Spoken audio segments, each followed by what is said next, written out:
ஹாய்ப்பா. இல்ல என்ன பண்றீங்க? எப்படி இருக்கீங்க? நல்லா இருக்கீங்களாப்பா? செவ்வாய்க்கிழமை காலையில எந்திரிச்சதும் எப்பவும் போல மலை மேல இருக்க முருகருக்கு சல்யூட் வச்சுட்டு நேரா கிச்சனுக்கு வந்தாச்சு. இன்னைக்கு என்னோட பொண்ணு கல்பனாக்கு பர்த்டே. எல்லாரும் விஷ் பண்ணுங்கப்பா. உங்களோட ஆசீர்வாதம் ரொம்ப ரொம்ப தேவை.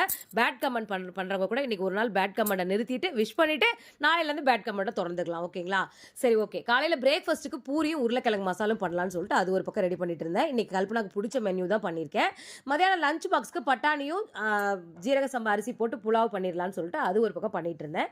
அப்படியே ஒரு 20 வருஷத்துக்கு பின்னாடி போனோம் அப்படின்னு கேட்டிங்கன்னா, ஆகஸ்ட் 19ஆம் தேதி வரலட்சுமி நோன்பு அன்னைக்கு வெள்ளிக்கிழமை சேலத்துல சென்ட் மேரிஸ் ஹாஸ்பிட்டல் தாயார் மடம்னு சொல்லுவாங்க. அந்த ஹாஸ்பிட்டல்ல தான் இத்துணூண்டு குழந்தையா வந்து எனக்கு குழந்தை வந்து எனக்கு பிறந்தாங்க. ரொம்ப அப்படியே அழகா இருப்பாங்க. குட்டி குட்டி கை கால் கை கால்லாம் நீட்டமா இருந்தது. அவ்வளோ அழகா 11:40க்கு பிறந்த அந்த குட்டி குழந்தை, இன்னைக்கு வந்து பார்த்தீங்கன்னா, இவ்வளோ பெரிய குழந்தையா வந்து நிக்கும்போது 21 வயசுல வந்து நிக்கும்போது, ரொம்ப நல்ல குழந்தையா, நல்ல படிப்பாளி, நல்ல அறிவாளி, நல்ல ஒரு பகுத்தறிவாளியா ஒரு குழந்தையா பிறந்தது எனக்கு ரொம்ப பெருமையா இருக்கு. எல்லாரும் வாழ்த்துங்கப்பா.